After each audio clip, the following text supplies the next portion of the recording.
कार्यक्रम के पुण्यार्चक है श्री कंवरलाल जी, महावीर प्रसाद जी पाटनी, आरके ग्रुप, मदनगंज, किशनगढ़, राजस्थान।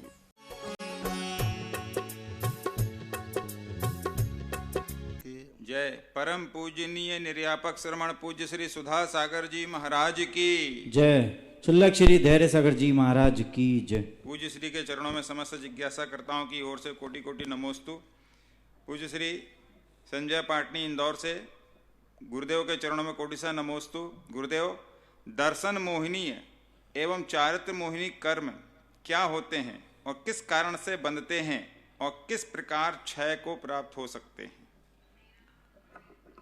सत्य को असत्य के रूप में स्वीकार करना और सत्य को असत्य के रूप में जानना, असत्य को सत्य और सत्य को असत्य, ये दृष्टिकोण जब जिस व्यक्ति का बनता है उसे दर्शन मोहिनी कहते हैं। जब व्यक्ति सत्य को असत्य कहने लग जाए और असत्य को सत्य कहने लग जाए तो जैनागम कहता है इसको जानना चाहिए कि दर्शन मोहिनी कर्म का उदय है, ये मिथ्या दृष्टि है। चारित्र मोहिनी में आज प्रातःकाल प्रवचन दिया था कि वो सत्य को सत्य जानता है लेकिन सत्य को स्वीकार नहीं करता, असत्य को असत्य जानता है लेकिन असत्य का परिहार नहीं करता। ऐसा व्यक्ति, आज पूरा प्रातःकाल का प्रवचन इसी पर था। चारित्र मोहिनी वाला कहेगा नहीं, सत्य यही है, इसके बिना कोई सत्य नहीं, दृढ़ है, निसंकित है, मोक्ष मार्ग यही है, रत्नत्रय आत्मक है, वीतराग आत्मक है, सब कहेगा। लेकिन वो जब कहो उसे स्वीकार करो, मेरे बस की बात नहीं है, मैं ग्रहण नहीं कर सकता। फिर वो कहता है कि मैं जो कर रहा हूं वो असत्य है, सर्वथा असत्य है, नहीं करने योग्य है, लेकिन मैं छोड़ूंगा नहीं। शराब पीना अच्छा है, रात में खाना नहीं, कुछ नहीं, सब बुरा है, महान बुरा है, दुर्गति का कारण है, महान अनिष्टकारी है, लेकिन मैं छोड़ूंगा नहीं। असत्य जानता हुआ नहीं छोड़ता, सत्य को जानता हुआ स्वीकार नहीं करता, तो जिनवाणी कहती है समझना चाहिए इसे चारित्र मोहिनी कर्म का उदय है। जो दोनों नहीं करता उसे समझना चाहिए दर्शन मोहिनी और चारित्र मोहिनी दोनों का उदय है। अविरत सम्यक दृष्टि बस इसी बल पर कि वो कहता नहीं सत्य है लेकिन मैं स्वीकार नहीं करूंगा, दर्शन चारित्र मोहिनी का उदय। असत्य है लेकिन मैं छोड़ूंगा नहीं, चारित्र मोहिनी कर्म का उदय। ये दोनों कर्मों की एक सरल संक्षिप्त परिभाषा हमने बताई। आज विस्तार से यदि समझना हो तो आज प्रातःकाल का प्रवचन यूट्यूब से आप सुन सकते हैं, जहां से भी आपको मिले। पूरा इसी के ऊपर, पूरा प्रवचन 1.5 घंटे का इसी के ऊपर है। कैसे कैसे व्यक्ति के चारित्र मोहिनी कर्म के उदय हैं, कैसे कैसे पापियों को भी जैन दर्शन ने एंट्री दे दी, मोक्ष मार्ग कह दिया, मोक्ष मार्ग की प्रथम सीढ़ी दे दी। सम्यक दृष्टि और मिथ्या दृष्टि के किसी भी क्रिया में अंतर नहीं, दोनों बराबर असंयमी हैं। मात्र इतनी दृष्टि बदलने से वह अवरेज सम्यक दृष्टि हो जाता। इनके क्षय होने का मूल कारण है कि पहला दर्शन मोहिनी का तो मूल क्षय उपशम करने के लिए सच्चा गुरु मिले, जिस गुरु पर तुम्हारा विश्वास हो, सच्चा देव मिले जिस देव पर तुम्हारा विश्वास हो, सच्चा शास्त्र मिले जिस पर तुम्हारा सच्चा हो और विश्वास ना हो तो कोई काम का नहीं। सच्चा देव मिले और विश्वास ना हो तो क्या काम का। सच्चा देव मिले और हमारा विश्वास हो कि यह सच्चा है। मात्र वो ही 3 शक्तियां हैं जो हमें दर्शन मोहिनी से बचा सकते हैं, दर्शन मोहिनी का क्षय कर सकते हैं, और कोई दुनिया में ताकत नहीं। हम अपने बल पर कभी दर्शन मोहिनी का क्षय नहीं कर सकते। अपनी स्वाभाविक दृष्टिकोण से हम दर्शन मोहिनी का क्षय नहीं कर सकते। उसमें हमें देशना लब्धि चाहिए ही चाहिए, और देशना लब्धि इन तीनों के निमित्तिक है। इसलिए सच्चा देव सद्गुरु मिलना सच्चे देव सद्गुरु को पहचानना, उन पर विश्वास होना, तभी दर्शन मोहिनी का क्षय होगा। चारित्र मोहिनी का क्षय तभी संभव है जब व्यक्ति व्रत, समिति, गुप्ती, परिचय आदि जो हैं, ये चारित्र मोहिनी कर्म के क्षय उपशम के कारण है। हम धीरे धीरे संयमियों से अनुरागित हों, संयम के फल से अनुराग हों, तत्व दृष्टि, भेद विज्ञान, हे उपादेय दृष्टि जब जावे, जब व्यक्ति जो कह रहा है कि मैं असत्य को जानता हूं लेकिन असत्य को छोड़ूंगा नहीं, जब उसके ज्ञान में असत्य का फल आ जाए और उसकी आत्मा कांप जाए तो असत्य छूट सकता है। सत्य का फल दिख जाए, सत्य की उपलब्धि दिख जाए और उस सत्य पाने को मन ललच जाए तो चारित्र मोहिनी का क्षय उपशम हो सकता है। संक्षेप में इतना ही काफी है। सरोज जैन, बड़ोदरा, गुजरात। नमोस्तु महाराज जी। महाराज जी, मेरे पास विधान आदि के बहुत सारे कलश हैं। यदि मेरी ब्राह्मण एक मित्र है अपने घर पर पूजा स्थान पर रखना चाहती है तो क्या उसे हम हमेशा के लिए दे सकते हैं एक कलश? आप दे दें, कोई बात नहीं, आपसी व्यवहार है आपका। शीला अरुण जैन, वही मुंबई। नमोस्तु गुरुदेव। महाराज जी, तत्वार सूत्र जी में पूज्यवर उमा स्वामी जी महाराज ने सम्मूर्छन गर्भोपपादा जन्म, सम्मूर्छन जन्म वाले मनुष्य कहे हैं। हमने तो आज तक देखे नहीं महाराज जी, तो ये किस प्रकार से होते हैं महाराज जी, कहाँ रहते हैं? वो अपन को देखने में नहीं आते, 2 मिनट की उनकी आयु होती है। मनुष्य के शरीर में ही रहते हैं, उन स्थानों पर रहते हैं जिन स्थानों पर हवा आदि कम लगती है, पसीना आदि ज़्यादा आता है लेकिन हवा नहीं लगती। ऐसे स्थानों पर उन जीवों का उत्पत्ति, मनुष्य स्त्रियों के शरीरों में उनकी उत्पत्ति होती है, लेकिन वो अपने इतना छोटा है अंगुल का संख्यात भाग और 2 मिनट में ही जन्मता है, मर जाता है, तो ऐसा माना चाहिए।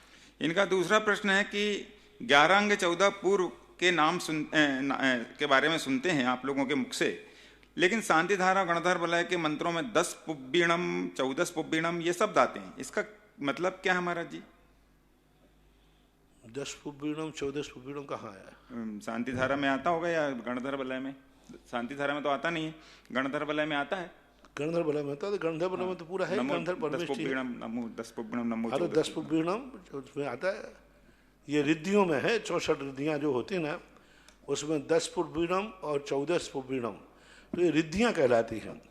यानी रिद्धियों का अर्थ होता है कि इसके धारी, उनमें और विशेषता ये हो जाती है कि उनका भाव पक्ष शुद्ध ज्ञानावरणी कर्म का क्षय उपशम बढ़ जाता है, विशेष रूप से यही मानना चाहिए। शीला जैन, भोपाल।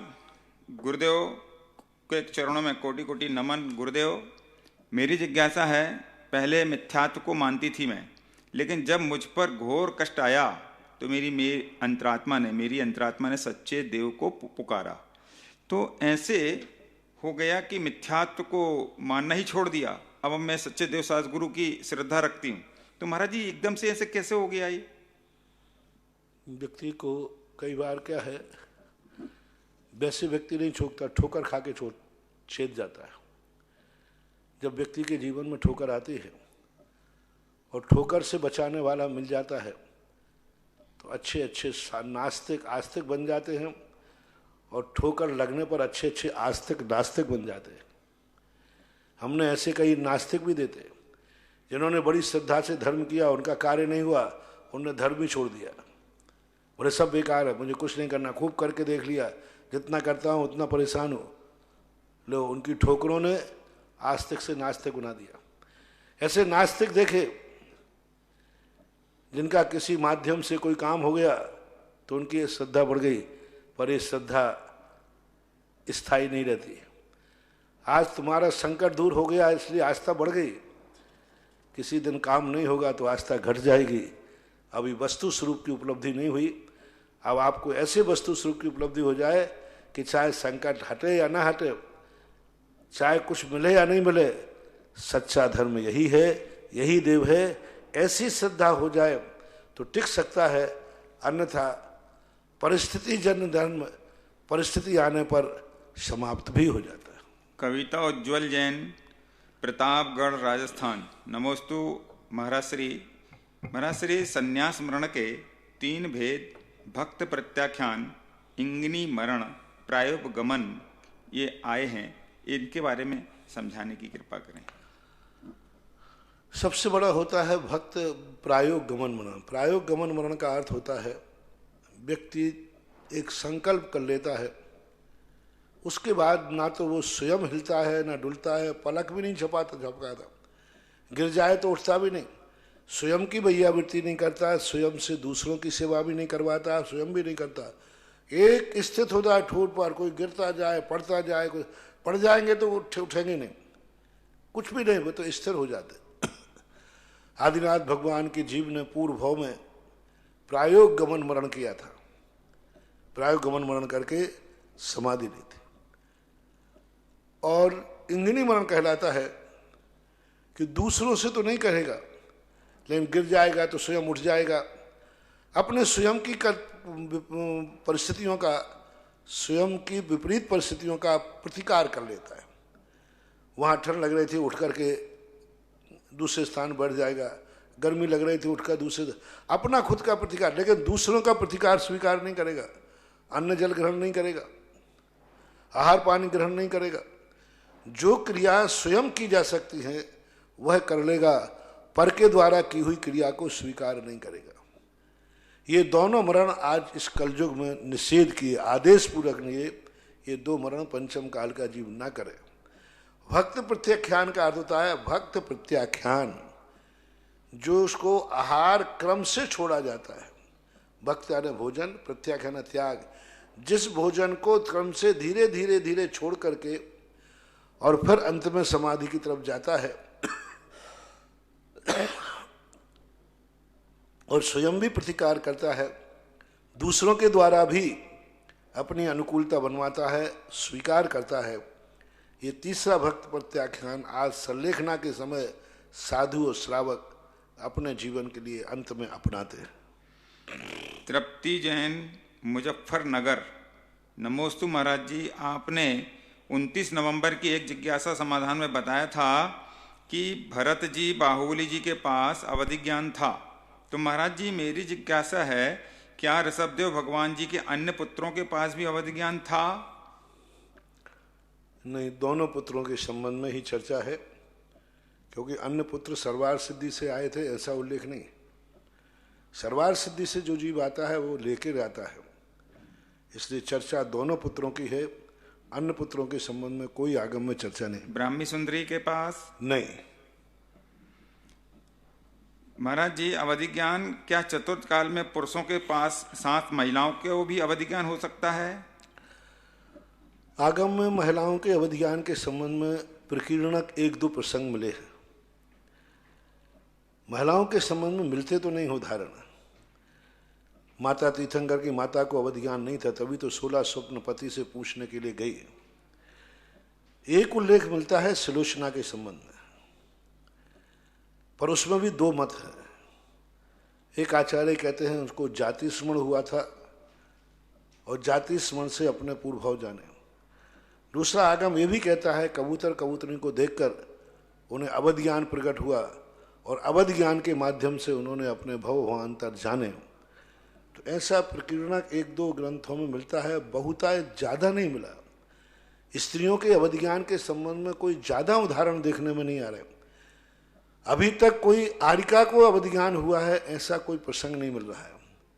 मुनियों के अवधि ज्ञान तो देखने में आए, फलाने मुनिराज को अवधि ज्ञान था, ये था, लेकिन किसी हारिका माता जी को अवधि ज्ञान था ऐसा मुझे अभी तक किसी आगम में देखने में आया।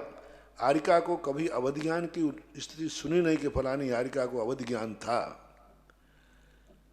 तो लेकिन सिद्धांत ग्रंथों के अनुसार कहीं बाधा नहीं है। सिद्धांत ग्रंथों में कहीं नहीं कहा कि स्त्रियों को अवधि ज्ञान नहीं हो सकता है। त्रियंचों को भी हो सकता है, तो स्त्रियों को होने में क्या बाधा है?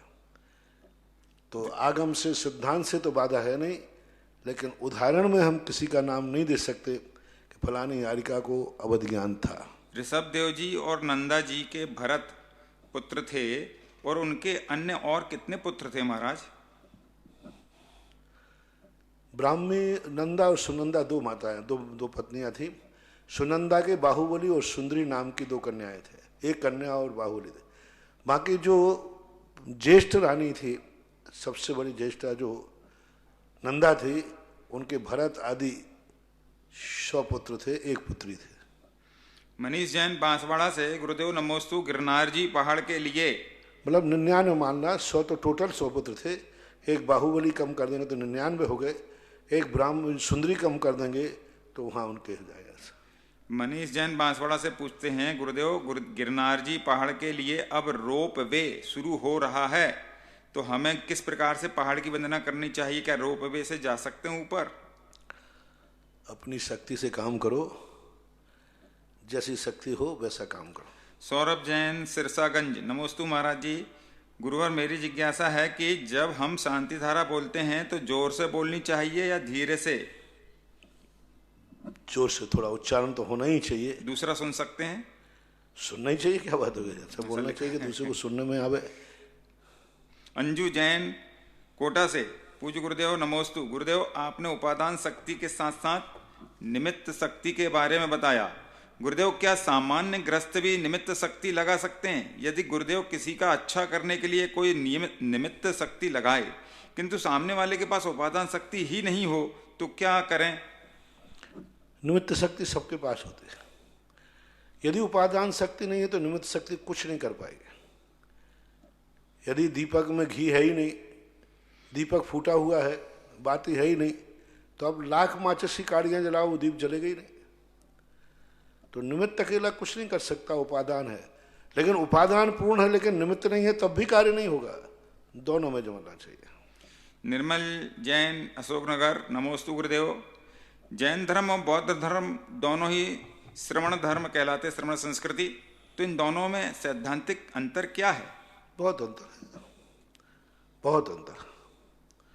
अहिंसा की परिभाषा ही में अंतर है। वो लोग अहिंसा को अलग ढंग से मानते हैं, मांसाहार का भक्षण करते हैं, शराब मांस का कोई त्याग नहीं होता, सवस्त्र मुक्ति मानते हैं। वो तो वहाँ सवाल ही नहीं है। एक श्रमण शब्द कह देने से थोड़ी होगा। श्रमण तो इसलिए आ गया कि वो श्रमण से ही, यानी तपस्या से ही मोक्ष मानते हैं। अब वो तपस्या किस प्रकार की है वो ना कह करके, वो वास्तविक रूप से श्रमण संस्कृति में वो है ही नहीं, क्योंकि श्रमण संस्कृति कभी हिंसक नहीं हो सकती। उनका पूरा धर्म हिंसा से भरा हुआ है। सारे बौद्ध में मांसाहारी लोग होते हैं और मांसाहार करते हैं वो लोग, ऐसा। डॉक्टर मगन जैन, श्रीमती चंदा जैन, आष्टा मध्य प्रदेश। परम श्रवण रत्न गुरुदेव कोटिसा नमन। जिज्ञासा, विपर्यास शब्द का क्या आशय है? विपर्यास, इसके तीनों भेदों का क्या स्वरूप है? मति श्रुत अवधि में तीनों विपरीत किस कर्म के उदय से हो जाते हैं? क्या ज्ञानावर्णी कर्म के उदय से होते हैं? इसमें मोहिनी कर्म का क्या रोल रहता है? ज्ञानी वर्णी कर्म के उदय से कभी विपर्याय नहीं होता, विपर्यास नहीं होता, अज्ञान नहीं होता। ये दर्शन मोहिनी और अनंतानुबंधी कसाय के उदय से तीनों ज्ञानों में अज्ञानता, विपर्यासपना आता है। विपर्यास का आशय क्या है? विपरीत, उल्टा, मिथ्या। और अनध्यवसाय? अनध्यवसाय अलग है। अनध्यवसाय का अर्थ है विकल्प ही नहीं, ना अच्छा और ना बुरा, कुछ नहीं, विकल्प ही नहीं, कुछ नहीं। क्या अच्छा क्या बुरा मतलब ही नहीं। जैसे असंगी हैं, उनको ना तो मिथ्या धर्म से मतलब है ना सम्यक से मतलब है, कोई विकल्प ही नहीं, धर्म नाम से कोई विकल्प नहीं उनको, वो अनध्यवसाय कहलाता है। और विभ्रम? विभ्रम, निर्णय नहीं कर पाना, क्या पता ये सही है कि ये सही है, मुझे समझ में नहीं आया। संशय विभ्रम मोह त्याग आपो लख लीजिए। विभ्रम यानी अस्थिरता, क्यों करता विमूढ़, कोई निर्णय नहीं कर पाना, उसको विभ्रम बोलते हैं।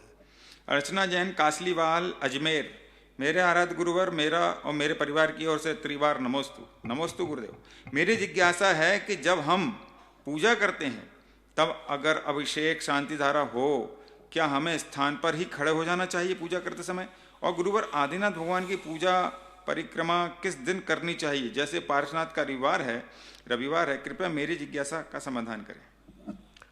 अभिषेक पूजन के समय अपनी शक्तियां हैं, परिस्थितियां हैं, जैसा देखो वैसा कर लेना। आगम में से कोई चर्चा नहीं। परिक्रमा के लिए कोई दिन निश्चित नहीं किया, कोई शास्त्र में ऐसा उल्लेख नहीं है। जब मन हो जाए तब लगा लेना चाहिए। डॉक्टर अंकित जैन, पुरवाल, सारंगपुर, मध्य प्रदेश। परम आराध्य गुरुदेव नमोस्तु। जिज्ञासा है, जैनागम में ज्ञेय के अनुरूप जो ज्ञान होता है उसे सम्यक ज्ञान तथा ज्ञेय के अनुरूप जो ज्ञान नहीं होता है उसे मिथ्या ज्ञान परिभाषित किया गया। मिथ्या दृष्टि और सम्यक दृष्टि दोनों ही चक्षु आदि से पदार्थों को समान देख कर श्रुतादि ज्ञानों के समान निरूपण भी करते हैं। फिर सम्यक दृष्टि के ज्ञान को समीचीन और मिथ्या दृष्टि के ज्ञान को मिथ्या क्यों कहा जाता है? इसके मन में दो बातें होती हैं। वस्तु के संबंध में तो सब जानते हैं, ये माइक है, ये घड़ी है, सब एक से जानते हैं। लेकिन हमारे यहाँ एक कारण विपर्यास और एक कार्य विपर्यास, एक भेद विपर्यास, अभेद विपर्यास और भेदाभेद विपर्यास, ये 5 कारण ऐसे हैं जिनके माध्यम से दृष्टि बदलती है। वस्तु तो एक सब जान रहे हैं, लेकिन कारण विपर्यास, मिथ्या दृष्टि कहता है ये वस्तु भगवान ने बनाई है, इसका भगवान करता है। सम्यक दृष्टि कहता है नहीं, भगवान इसका करता नहीं हो सकता है, यह अपने उपादान से बनी है। कार्य विपर्यास, इसका फल क्या होगा, अंत में क्या होगा, सब हम भगवान में विलीन हो जाएंगे। सम्यक दृष्टि कहता भगवान में विलीन नहीं होंगे, हम खुद भगवान बन जाएंगे। ये कार्य विपर्यास। भेद विपर्यास, हम द्रव्य गुण पर्यायों में संज्ञा लक्षण रूप से भेद है। मिथ्या दृष्टि सर्वथा भेद मानता है, गुण और जीव में सर्वथा भेद है। अभेद विपर्यास, हम एक क्षेत्र एक द्रव्य के होने से अभेद हैं। वो कहता है नहीं, एको ब्रह्मा द्वितीयो नास्ति, सब अखंड है, दूसरा कोई भेद है ही नहीं। भेदाभेद विपर्यास, जैन दर्शन कहता है किसी अपेक्षा से भेद है, किसी अपेक्षा से भेद है नहीं। वो कहता है कि ना तो वस्तु में भेद है ना अभेद है, वस्तु है ही नहीं, शून्यवाद है, वस्तु कोई चीज है ही नहीं। ज्ञानाद्वैत, शब्दाद्वैत, ज्ञानाद्वैत, ज्ञान ही दुनिया है, वस्तु कुछ है ही नहीं। शब्दाद्वैत, शब्द ही दुनिया है। तो ऐसे कितने प्रकार के विकल्प होते हैं।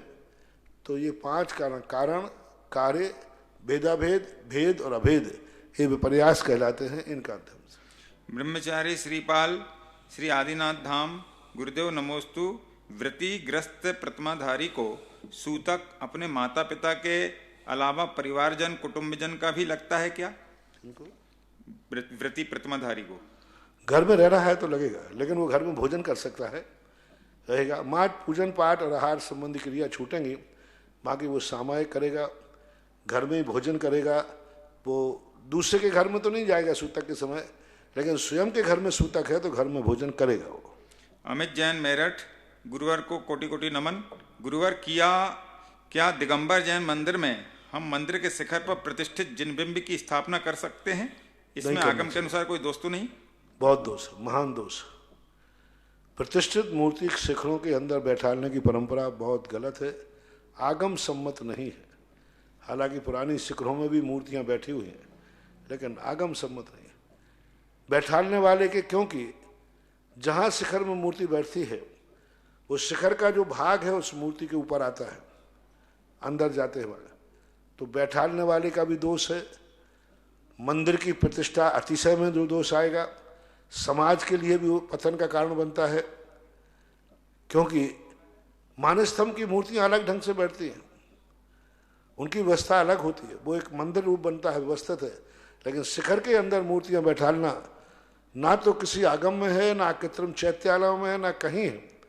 मार वर्तमान में लोगों ने बैठाल दी, कभी किसी ने बैठाल दी होंगी कि लोग बाहर से दर्शन करें। शिखर की मूर्तियां तो दूर से दिखती ही नहीं, अंदर रखी हुई रहती है। और ठीक शिखर का जो भाग है मूर्ति के ऊपर पड़ता है, जो सर्वनाशकारक होता है। दोष है, नहीं बैठाना चाहिए।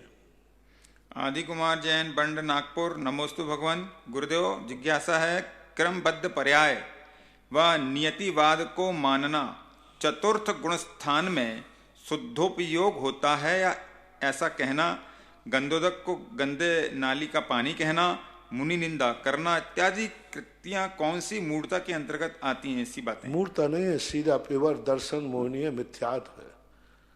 कुंद भगवान ने स्पष्ट रूप से कहा ये सब मिथ्या दृष्टि के लक्षण हैं। स्पष्ट रूप से उमा स्वामी महाराज ने तत्वार सूत्र में कहा, केवड़ी सुत संग धर्म देवो वर्णवादो दर्शन मोहस्य। ये दर्शन मोहिनी के बंध के कारण है, नियम से बंध के कारण है। इसलिए ये मिथ्या दृष्टि ही है, किसी भी अपेक्षा से सम्यक दृष्टि नहीं किए जा सकते। ये मूर्खता में नहीं लेना, ये मिथ्या दृष्टि में ही लेना।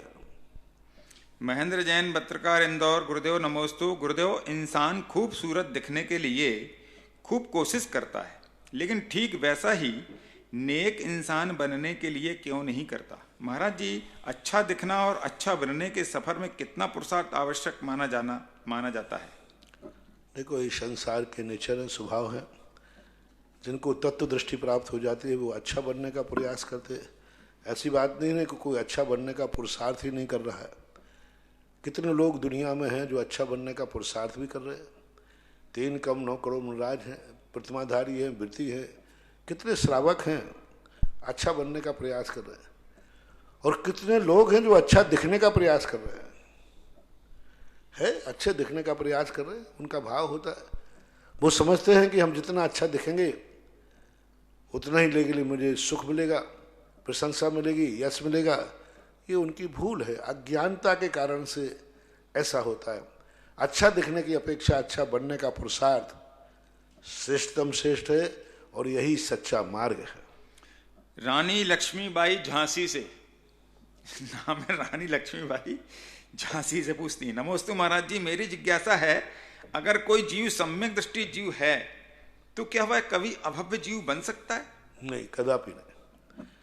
अभव्य कभी भी हो, सभव्य कभी अभव्य नहीं, अभव्य कभी भव्य नहीं होते, किसी भी अवस्था में नहीं। शीला जैन भोपाल से, साधु परमेश्वरी के चरणों में कोटिसा नमोस्तु। गुरुदेव, मेरी जिज्ञासा है कि हम गंधोदक लेते समय निर्मलम निर्मलीकरणम के स्थान पर अद्भुत भीषण जलोदर भार भुगना वाला श्लोक बोल सकते हैं? बोल सकते, कोई बाधा नहीं है।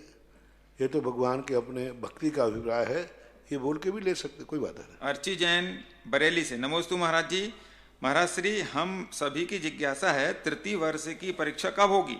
ऑफलाइन होगी कि ऑनलाइन होगी? महाराज जी, आप थोड़ा सांगानेर से संपर्क करें, वहाँ के जो प्रभारी लोग हैं उनसे आप बात करें।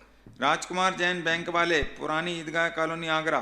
परम पूज्य गुरुदेव को नमोस्तु। तत्वार सूत्र अध्याय 8 के निम्न श्लोक का विस्तार से अर्थ बताने की कृपा करें। सूत्र का नाम प्रत्यया सर्वतो योग विशेषात सूक्ष्मयी के क्षेत्रावगाहता सर्वात्मा प्रदेश स्वनंतानंद प्रदेश। अर्थ इस सूत्र का 8वें अध्याय के इस सूत्र का अर्थ पूछा इन्होंने, ये ऊपर सबसे ऊपर। नाम प्रत्यय है, जो नाम है, नाम कर्म की प्रकृतियों की बंध का है, नहीं नाम प्रत्यय। जितने जो प्रत्यय हैं बंध के सर्वतः योग विशेषात, योग की विशेषता से सूक्ष्म एक क्षेत्र अवगाह है, सर्वात प्रदेशो नंतानंद प्रदेश। यानी जो कर्मों की बंध की स्थिति होती है वो अलग अलग प्रत्यय, नाम प्रत्यय यानी मिथ्या, अवृत्ति, प्रमाद, कसाय, योग आदि इन प्रत्ययों से योगों की विशेषता को लेकर के अकेला प्रत्यय काम नहीं करेगा। मिथ्या दृष्टि है लेकिन योग उसका कमजोर है, मान लो असंगी है तो उसको कर्मबंध उतना ही होगा, ऐसी बात नहीं। संगी पंचेंद्रिय है तो मन वचन काय की विशेषता को लेकर के जो एक क्षेत्र अवगाही, जहाँ आत्मा के प्रदेश हैं वहीं पुद्गल परमाणु के प्रदेश हैं, वे ही अनंत अनंत प्रदेश कर्म रूप परिणत हो जाते हैं। यानी प्रदेश बंध, प्रदेश बंध की चर्चा है ये कि प्रदेशों का बंध कैसे होता है। तो ये प्रदेश बंध यानी कर्म कितने प्रदेश बंध हुए, तो प्रत्यय कौन सा है, योग किस प्रकार का है, और जिस स्थान पर आत्मा का प्रदेश है वहीं जो आत्म वर्गणाएं पुद्गल वर्गणाएं रहती हैं वह पुद्गल वर्गणाओं का पुंज आत्म के बंध रूप में बंद हो जाता है, उसे प्रदेश बंध कहते हैं। अनेक तीर्थों का निर्माण कराने वाले निर्यापक श्रवण मुनि पुंगव श्री सुधासागर जी महाराज के चरणों में जिनवाणी व सुधा कलश के दर्शकों द्वारा बारंबार नमोस्तु नमोस्तु। तपोदय तीर्थ क्षेत्र पर चल रही योजनाओं में तीर्थ रक्षक में कुछ नाम आए हैं। तीर्थ रक्षक को महाराज श्री ने महिला सुरक्षा कवच भी नाम दिया है।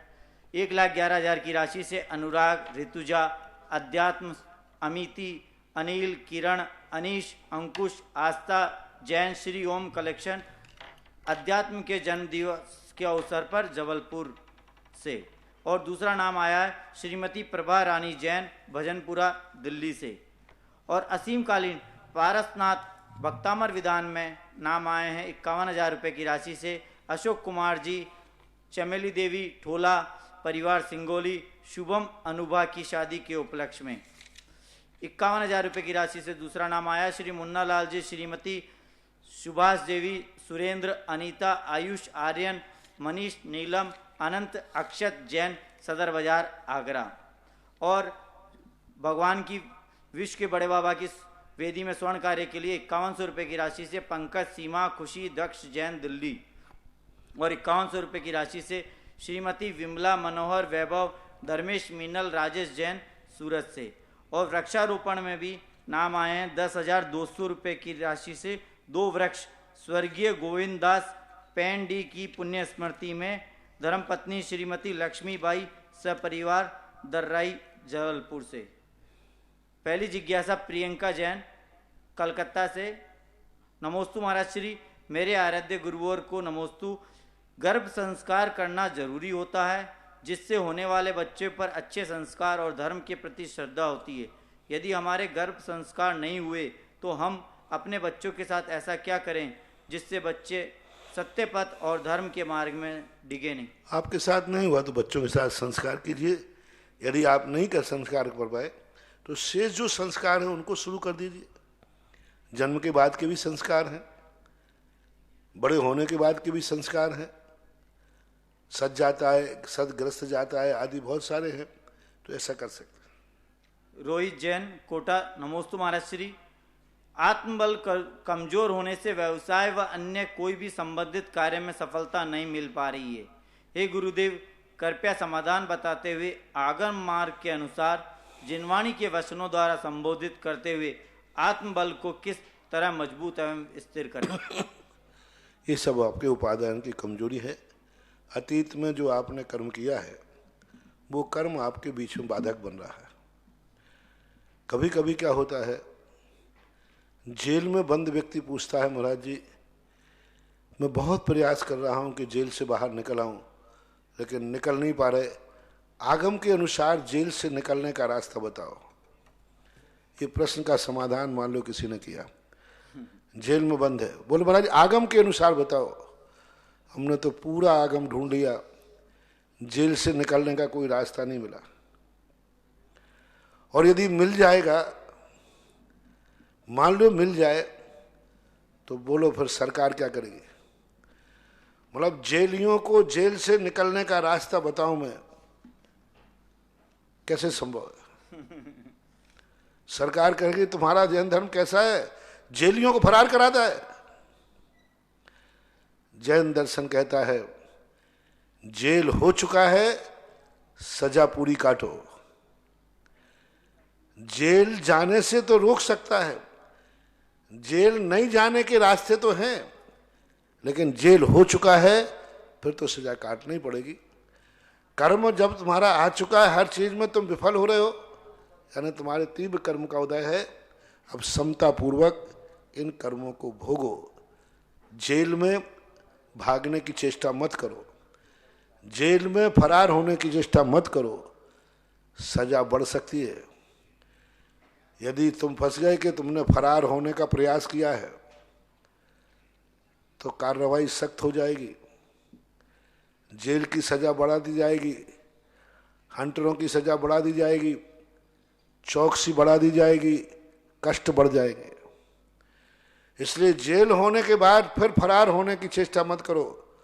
जितने तुम सज्जन समतापूर्वक जेल का करोगे, जेल में तुम्हें सुख होगा।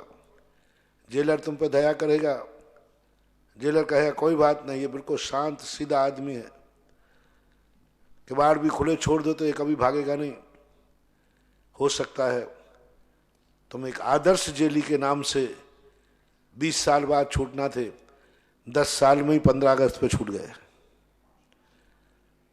सजा हो जाने के बाद जितने तुम सरल सज्जन बन जाओगे, जितने उस सजा को एक्सेप्ट करोगे, ठीक मेरे सजा मिली है मैं भोगूंगा, उतनी जल्दी सजा कम हो जाती है। जेल हो जाने के बाद भागने का फरार करना सजा को बढ़ाना है। इसी प्रकार आप कर्म कर चुके हैं, कर्म बंद हो चुका है, आपके कर्म का उदय चल रहा है, अतः आप सजा आपकी चल रही है। आपका उदय चल रहा है क्योंकि आप कह रहे हैं मैं हर कार्य में विफल हो रहा हूं, यानी कर्मों ने आपको सजा देना शुरू कर दिया है। अब एक ही उपाय है, इस सजा को जितने समता भाव से काट सकोगे उतने ही जल्दी जेल से छूट जाओगे। क्या चिंतन करने के लिए आगम ने कहा है, आगम से पूछा ना आपने, आगम से क्या कहा? जब मेरे अशुभ कर्म का उदय चल रहा हो, हर कार्य में विफल हो रहा हो, तो आगम क्या कहता है? आगम ने यही कहा, अब सजा को काटने में फरार होने की चेष्टा मत करो और चिंतन करो आगम के अनुसार। जे कर्म पूरब किए हैं खोटे, सहे क्यों नहीं जियरा, अति क्रोध अग्नि बुझाए प्राणी, साम जल ले सियरा। आगम ने क्या कह दिया? जो मैंने कहा, क्षमता पूर्वक जो किया है उसको हंस के भोगो, समता से भोगो, शांत चित्त से भोगो। किया है तो भोगना पड़ेगा। हो सकता है यही समता, यही सज्जनता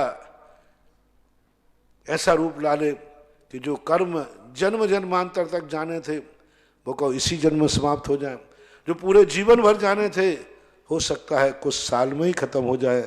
अब तो आपको समता रखना ही मुक्ति का मार्ग है। नमोस्तु महाराज श्री आशिमा जैन भरतपुर से। मेरी जिज्ञासा है कि नवजात शिशु को मंदिर दर्शन हेतु कम से कम कितने दिनों में ले जा सकते हैं? मल मास लग रहा है। 45 दिन का उल्लेख है। अब मल मास है तो उसको टाल दो, आगे पीछे ले जाओ। और क्या मतलब पहले ले जा सकते हैं 45 दिन से? 45 दिन के पहले तो नहीं ले जा सकते। अगली जिज्ञासा रितु जैन झांसी से। नमोस्तु महाराज जी, जब मेरा बेटा मेरे गर्भ में था तब मैंने 9 महीने देव दर्शन व पूजा की थी। आज मेरा बेटा 2.5 साल का हो गया। जब मैं पूजा करती हूँ तो अपनी सासू माँ के लिए कोई धर्म की बात किताब पढ़ती हूँ तब वह बहुत रोता है और मुझे पढ़ने में से मना करता है। ये हमारे कौन से कर्मों का उदय है? ऐसी कोई बात नहीं, बच्चा है, संस्कार दो, वो समझ नहीं पा रहा है, समझ जाएगा। सूर्य प्रकाश जैन नसीराबाद से। नमोस्तु महाराज श्री, मैंने 2 पाप कार्यरत अनुमोदना से किए। एक पाप स्वयं किया, इस कारण हमें कार्य में असफलता मिल रही है, मार्गदर्शन दें।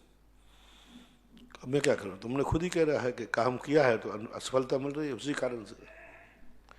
कुछ प्रश्न ऐसे हैं व्यक्तिगत जिनको मत पूछा करो, मैं क्या जवाब दूं इनके लिए? प्रश्न पूछो आगम से, कुछ ऐसे ये व्यक्तिगत प्रश्न है। व्यक्तिगत प्रश्नों के जवाब नहीं होते। प्रश्नों का जवाब तो यही है कि आपको अपनी परेशानी, सबको अपने अपने किए कर्म का है, इसलिए व्यक्तिगत प्रश्न पूछ करके सर्वव्यापक प्रश्न पूछो जो सबके काम आवे, सबके लिए उपयोगी हो। नीलेश अजमेरा मीरा रोड से। नमोस्तु महाराज श्री, धर्म द्रव्य का लक्षण अजीवत्व है, तो क्या अधर्म आकाश काल और पुद्गल का लक्षण भी अजीवत्व होगा? लक्षण कहाँ का गया? धर्म द्रव्य का लक्षण तो नहीं कहा गया ऐसा कि अजीवत्व है, भाव है उसका, अजीवत तत्व में आया है। धर्म द्रव्य का तत्व अजीब है। लक्षण और उपकार तो अलग ढंग से प्रस्तुत किए गए। लक्षण तो अपन लक्षण वो कहता है जिससे पहचाना जाए, लक्षण वो कहलाता है जो अन्न में ना पाया जाए। अजीवत्व तो अन्न में भी पाया जा रहा है, इसलिए। अगली जिज्ञासा ऑडियो के माध्यम। परम पूज्य परमोपकारी गुरुदेव के पावन पाद पद्मों में सादर सविनय नमोस्तु। पूज्य श्री आचार्य श्री समंतभद्र स्वामी सर्वोदय की बात करते हैं, साथ ही वे विधि और निषेध की भी बात करते हैं।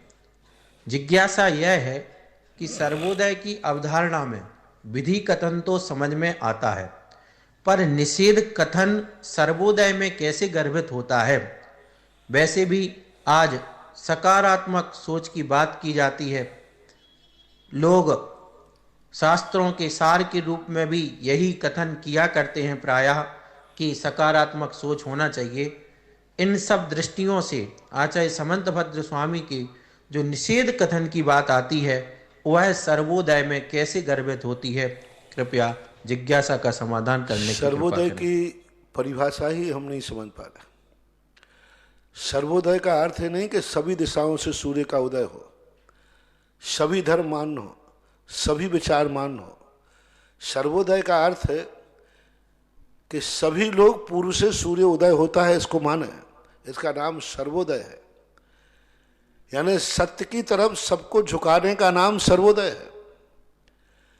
यानी सबको ये समझाना बहुत अंतर है। लोग सर्वोदय का अर्थ होता है, कोई उदाहरण दे रहा हूं, कोई कहता है सूर्य पूरब से उगता है, एक कहता है दक्षिण से, एक कह रहा है पश्चिम से, एक कहता है उत्तर से। तो लोग कहते हैं सर्वोदय सब मान लो, हाँ भाई सब ठीक है। नहीं, ये सर्वोदय की परिभाषा नहीं है। इन सभी को इस ढंग से समझाओ कि सभी लोग मानने लग जाएं कि सूर्य पूरब से उगता है। सबको उदय, सर्व उदय शब्द लो ना। उदय शब्द का अर्थ क्या है? प्रकट, सत्य। उदय का अर्थ होता है सत्य। सबको सत्य की तरफ प्रेरणा करना, सबको सत्य की तरफ ले जाना, उसका नाम है सर्वोदय। यानी सर्वोदय सबके लिए सर्वोदय हो, यानी सभी जीव सूर्य उदय पूर्व से उगता आया है, उग रहा है, इसको सब स्वीकार कर ले, इसका नाम सर्वोदय। नास्ति के बिना सर्वोदय हो ही नहीं सकता। निषेध कथन के बिना सत्य रूप सर्वोदय नहीं हो सकता। सूर्य पूरब से उगता है, जब तक दक्षिण से नहीं उगता, यह निषेध नहीं करेंगे तो पूरब की सिद्धि नहीं होगी। पश्चिम उत्तर से नहीं उगता, इसका निषेध नहीं करेंगे तो सर्वोदय की उपलब्धि नहीं होगी। सर्वोदय ही निषेध और विधि पर आधारित है। यदि निषेध निकाल दिया जाए तो सर्वोदय मिथ्या हो जाएगा, तो कभी चारों दिशाओं से सूर्य निकला नहीं, निकलेगा नहीं, फिर सर्वोदय ही कलंकित हो गया। जब उदय ही नहीं होता तो आपने कैसे कह दिया सर्वोदय? तो सर्वोदय की परिभाषा लोग को बनाइए आप कि सर्वोदय का अर्थ होता है जो सत्य है उसी की तरफ सबको प्रेरित करना। सब लोग यही मानने लग जाएं कि सत्य यही है। यानी सबको सापेक्ष करके, विधि निषेध करके सत्य की तरफ प्रेरित करना। सूर्य पूरब से ही उधरता है, दक्षिण से नहीं उधरता। क्यों नहीं निकलता? उसका निषेध करो, समझाओ। निषेध का भी लक्षण होता है। उसने पूछा दक्षिण से क्यों नहीं निकलता? आपके पास निषेध खंडन करने का लक्षण होना चाहिए, इसलिए नहीं निकलता क्योंकि आज तक कभी निकलते देखा नहीं किसी ने। पश्चिम से नहीं निकलता, आज तक किसी ने देखा नहीं, प्रत्यक्ष प्रमाण है। तो निषेध का खंडन किए बिना हम सर्वोदय की सिद्धि नहीं कर सकते। सर्वोदय का अर्थ एक कभी नहीं कि सबको मिलाने का नाम। जैन दर्शन ने स्पष्ट कहा, कई लोगों ने कहा जैन दर्शन खिचड़ी का नाम है, सबको मिला लो तो जैन दर्शन है। नहीं, सबको सापेक्ष कर लो तो जैन दर्शन है। सापेक्ष करना है, और सापेक्ष बिना विधि निषेध के हो नहीं सकता। ये पिता है, पति नहीं है। अस्थि और नास्ति तो वस्तु का स्वभाव है। सर्वोदय के अवयव हैं दोनों, अस्थि और नास्ति। सर्वोदय की सिद्धि इसके बिना नहीं बन सकती। यही तो महावीर स्वामी कहना चाहते सर्वोदय धर्म के माध्यम से कि आप लोगों का जो मत है वो एकांत मत है। अनेकांत मत का नाम ही सर्वोदय है, एकांत मत का नाम ही मिथ्या धर्म है। तुम लोग एक एक मत को लेकर चल रहे हो और हम अनेकांत मत को लेकर चल रहे हैं। अनेकांत मत जो है वो सत्य की तरफ ले जाता है, सापेक्ष करता है। यह पिता ही, यहाँ बेटे की अपेक्षा पिता ही है, इस सत्य की तरफ ले गया। झगड़ा हो रहा था, तुम मेरे पति को पिता क्यों कह रहे हो? दूसरा कहता है कि तुम मेरे पिता को पति क्यों कह रही हो? तुम मेरे पिता को मामा क्यों कह रहे हो? सापेक्ष ने आगे कहा, निषेध कथन को ध्यान में रखा कि इसकी अपेक्षा पिता है, बेटे की अपेक्षा, तुम्हारी अपेक्षा ये पिता नहीं है। दोनों शांत हो गए। तुम्हारे लिए तो पति ही है, लेकिन इसके लिए पिता ही है, ये पति नहीं है। अब देखो, नहीं कहने से ये तेरे लिए पति नहीं है, पिता है, वो संतुष्ट हो गया। झगड़ा करा था, नहीं पिता नहीं है। हाँ ठीक है, तेरे लिए पिता है, लेकिन इसके लिए पिता नहीं है। तू पिता को पिता कहता है, तू तो मम्मी से झगड़ा कर रहा है। तुम मेरे पापा को पापा कहो, ये मेरे पापा हैं। अब बोलो, बच्चा कहता है मम्मी जब मैं पापा को पापा कहता हूं तो आप क्यों नहीं कहते मेरे पापा को पापा, आप भी पापा कहो। अब पत्नी कैसे पापा कहते, अब वो समझने को तैयार नहीं। तो सर्वोदय पंथ आता है, बेटा वो सही है, उसकी अपेक्षा से वो पति है, पिता नहीं है। ये सर्वोदय की सिद्धि हुई, सबको सिद्ध कर दिया, दोनों को सिद्ध कर दिया। नास्ति से सिद्ध किया कि ये उसके लिए पिता नहीं है, उसके लिए पति ही है, तेरी मां के लिए। विधि से सर्वोदय को संतुष्ट कर दिया और वो संतुष्ट, ठीक है फिर तो ठीक है, इनकी अपेक्षा से पति है, मेरे लिए पिता है। अस्थि और नास्ति से सर्वोदय की सिद्धि करना। सर्वोदय का अर्थ नहीं है कि चार असत्यों को मिलाकर के एक सत्य हो जाएगा, चार असत्यों को नाश करके सत्य का उदय हो जाएगा, इसका नाम सर्वोदय है। अनेकांतमय कहो, सापेक्षवाद कहो, अस्थि नास्ति से सिद्धि कहो, ये सब सर्वोदय के अवयव हैं, साधन है। अगली जिज्ञासा ऑडियो के माध्यम से। परम पूज निर्यापक मुनि सुधा सागर जी महाराज जी के चरणों में सिंगापुर जैन समाज के सभी श्रावक श्राविकाओं का बारंबार त्रिकाल नमोस्तु नमोस्तु नमोस्तु। हे गुरुदेव, हमारे यहाँ सिंगापुर में कुछ बालक बालिकाएं 8 वर्ष की आयु पूर्ण करने को हैं और उनके माता पिता चाहते हैं कि उनका उपनयन यज्ञोपवीत संस्कार यहाँ किया जावे। गुरुदेव, यहाँ पर गुरु साक्षात रूप में उपस्थित नहीं है, हमारे पास खाली देव और शास्त्री हैं। तो हे गुरुवर, हमारी जिज्ञासा है कि हम किस विधि से यहाँ सिंगापुर। मेरा आपसे कहना है कि कुछ परंपराएं क्षेत्रगत होती हैं। उपनय और यज्ञोपवीत की परंपराएं दक्षिण भारत की परंपरा है, उत्तर भारत की ये परंपरा नहीं है। दक्षिणी परंपरा कुछ बातें जो ऐसी आती हैं पुराणों में जो प्रांतीय होती है। हमें अपनी प्रांतीय जो परंपरा है, उत्तर भारत में सिर मुंडन कराना, यज्ञोपवीत करना, उपनयन की क्रिया करना, ये उत्तर भारत की परंपरा नहीं है। और इसको जानने के आगम की भी परंपरा इस प्रकार नहीं, क्योंकि उन्होंने एक सामान्य व्याख्या की, क्षेत्र से प्रभावित है।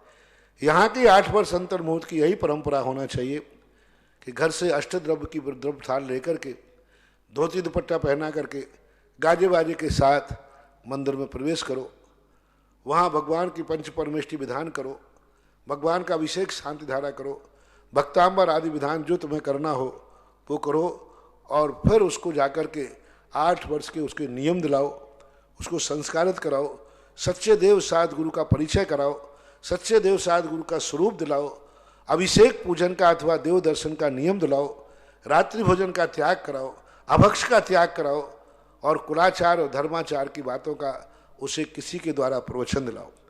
समाज में पहले गृहस्थाचार्य हुआ करते थे, और वे गृहस्थाचार्य जब ऐसे कर्म कार्य होते जिसे आज की भाषा में उन पंडित बोलते हैं। शास्त्रों में पंडित शब्द नहीं आया गृहस्थों के लिए, गृहस्थाचार्य शब्द आया। तो आज के समय में पंडित को ले जा करके वो पंडित उसे 8वें वर्ष में सम्यक की क्रियाएं सिखाएगा, सच्चे देव साध गुरु को निसंकित निकांक्षित आगे अंगों का स्वरूप संक्षेप में बताएगा और उसे संस्कार करेगा। यही करना, मुंडन कराना, चोटी रखाना, यज्ञोपवीत आदि पहनाना, यह परंपराएं नहीं चलाना, ये परंपराएं उचित नहीं हैं। जहाँ चलती हैं वहाँ हम विरोध नहीं कर रहे हैं। जहाँ चलती हैं दक्षिण भारत की परंपराएं हैं, मैं उसका विरोध नहीं करता, वहाँ की परंपरा रही होंगी, संस्कार बनते हैं, लेकिन यहाँ पर तुम्हारी परंपराओं को इस प्रकार से करना चाहिए। चरणों में 8 वर्ष होने पर क्या क्रिया करनी चाहिए? बता दिया मैंने, ये सब तो बताया नहीं, आपने कहा ये नहीं करनी चाहिए, तो है ये नहीं करनी चाहिए, बता दिया ना मैंने। मंदिर में अभी पूरी क्रियाएं तो बताई, अभी मंदिर ले जाओ गाजी बाजे के साथ, कहीं तुम और कहीं चले गए थे क्या? अगली जिज्ञासा ऑडियो की। सिंगापुर जैन समाज के सभी श्रावक श्राविका। हो गया दूसरा। नमस्ते महाराज जी, नसीराबाद से सुभाष जैन। मेरी जिज्ञासा है कि मेरी बेटिया नारिली ज्ञानोदय तीर्थ क्षेत्र की तीर्थ रक्षक है। आपसे आशीर्वाद लिया था, तब आपने कहा था कि 6 महीने में ही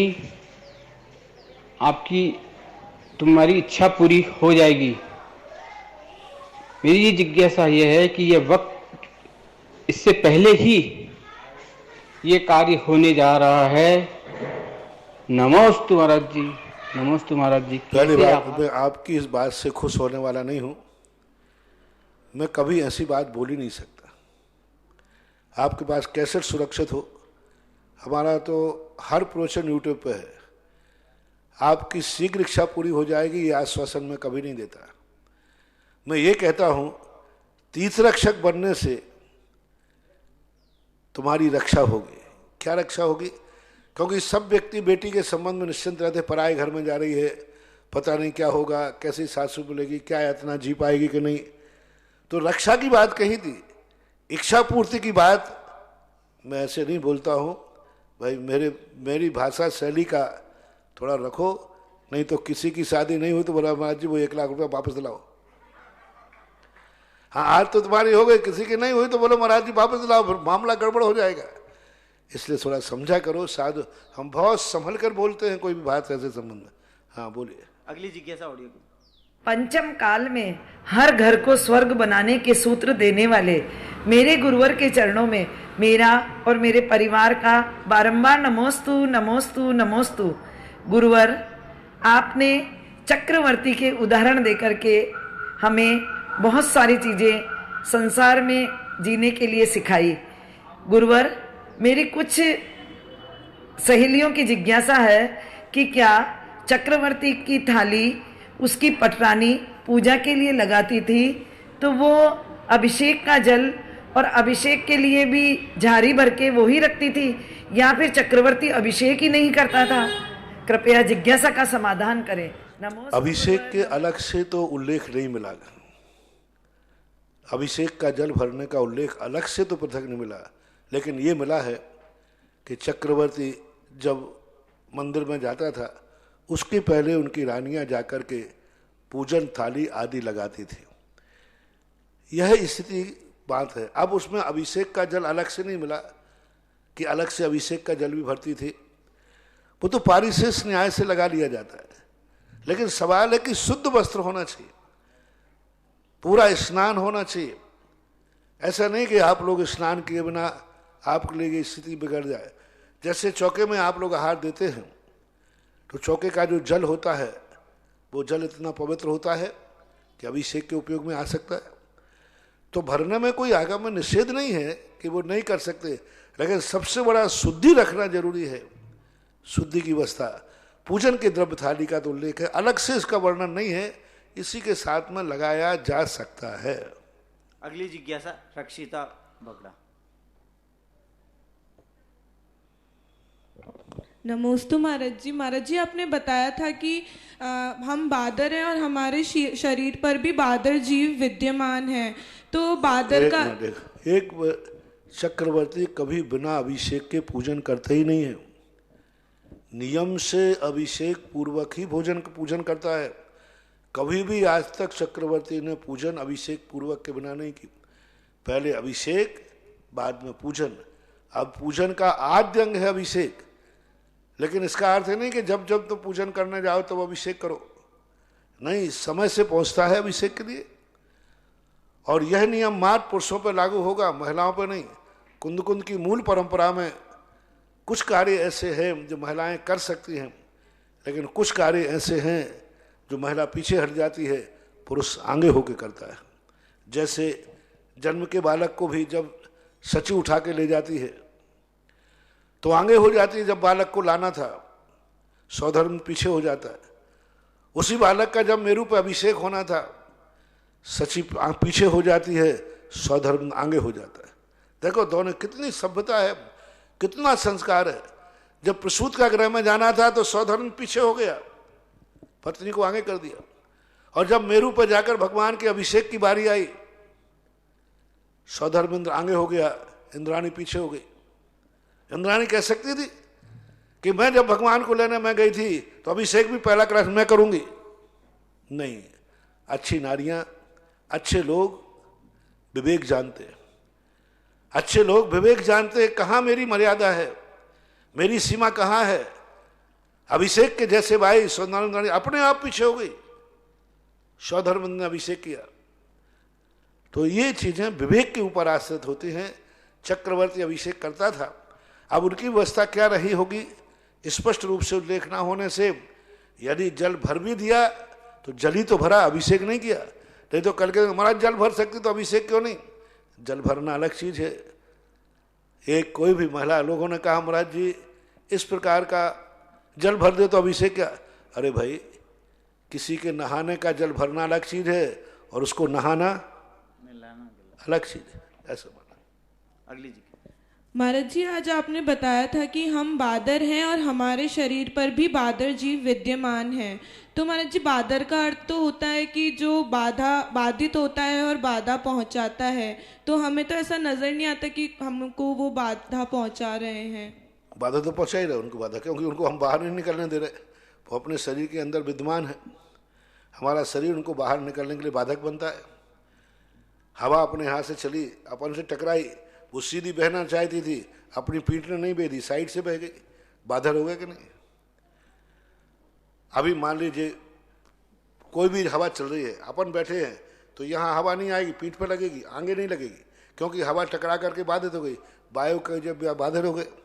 जल बरसा, अपन ने पैर रखे हुए थे, ऐसा हाथ रखे, ऐसा हाथ रखे, जल ऊपर गिरा, यहाँ तो नहीं आया, जल यहाँ वहाँ लड़क गया, जल को बाधक हो गया। इसी प्रकार वनस्पति थी, अपन ने पैर रख दिया या उखाड़ दिया, वनस्पति को अपन ने स्थानांतरित कर दिया, बादर हो गया। हमें भी लोग बाधा पहुंचाते, हम चलना चाहते, तेज हवा आ गई, हवा ने मुझे रोक दिया। तेज पानी का बहाव आ गया, पानी ने मुझे रोक दिया। बड़ा पेड़ सामने आ गया, हम उसको हटा के नहीं जा सकते, छोटी डाली को हमने हटा दिया, बादर थे। बड़ी डाली ने हमें हटा दिया क्योंकि वो बादर थे। तो संसार में बादर एक दूसरे को बाधा पहुंचाते हैं और पहुंचाते, सभी जीव, छोटे जीव भी बड़े जीव भी, जहां जिसकी बादरता होती है वो पहुंचाते हैं। महाराज जी, एक और प्रश्न था कि क्या संसार में जितने भी जीव विद्यमान हैं सबके आत्मा के प्रति इक्वल हैं क्या? इक्वल है, लेकिन संसार संकोच विस्तार सबका अलग अलग होता है। प्रदेशों की संख्या योग्यता वैसे ही है, लेकिन संकोच विस्तार सबका अलग है। 2 दीपक रखे हैं, दोनों दीपक बराबर पावर वाले हैं, लेकिन एक खुला रखा है, एक के ऊपर किसी ने गिलास रख दिया तो उसका प्रकाश गिलास के बराबर हो गया। जिस जीप पर गिलास नहीं रखा वो पूरे में फैल रहा है। योग्यता दोनों में है, लेकिन इसके ऊपर आवरण आ गया, ये बिना आवरण का है। एक के पास छोटा शरीर है, एक के पास बड़ा शरीर है, एक के पास छोटा गिलास है, एक के पास बड़ा गिलास है। तो छोटे गिलास का प्रकाश छोटे गिलास बराबर रहेगा, बड़े गिलास का बड़े रहेगा, लेकिन दोनों दीपकों का प्रकाश देखा जाए तो शक्ति अपेक्षा एक समान है। नमोस्तु महाराज जी। आज महाराज श्री तपोदय तीर्थ पर बहुत बड़ा काम हुआ। समोशरण मंदिर पे इतना वजन वाला पत्थर रखा गया, तो उसके बारे में महाराज श्री आपका कुछ? एक दिन ऐसे ही बैठे हुए वह विचार आया था कि भगवान का समोशण 5000 धनुष ऊपर आकाश में रखता है, और वो नीचे जो समोशण का तल होता है वो वज्रमयी होता है, अखंड, जिस पर 12 सभाएं लगती। तो केवल ज्ञान स्थली पर भाव आया कि भगवान का यहाँ समोशण लगा होगा, अधर में वज्रमयी एक ऐसे नीलमणि की शिला, कोई वज्रमयी शिला बनी होगी, क्यों ना यहाँ किया जाए। अब हमारे विचार तो अनहोने ही हैं। जब मैंने व्यक्त किया यहाँ कमेटी वालों से कम 25 बाई 25, तो कर महाराज जी अभी तक तो यहाँ से नहीं निकला, इतना पत्थर निकलेगा कैसे? मैंने कहा जिसने प्रश्न दिया है वो उत्तर भी देगा। मेरे मन में कोई भाव आया है तो वो अन्यथा नहीं हो सकता। चामुंड राय की माँ ने जब ये बात कही तो माँ ने एक ही बात कही, बेटा कहाँ होगा पत्थर? बोले जहां से तेरे प्रश्न आया माँ वहीं इसका समाधान होगा। आपके मन में भाव आया है तो होगा। असत का कभी भाव नहीं आता, सत का ही भाव आता है। जब मेरे मन में भाव आया है कि 25 बाई 24 बाई 24 का पत्थर अखंड शिला बनना चाहिए, वो मैंने ध्यान में पूरा समोशण देखा। मैं पहले ध्यान करता हूं, ऐसे नहीं बोलता हूं, पूरे ध्यान में बैठ करके मुझे ये शिला आज से 2-3 महीने पहले झलक चुकी थी।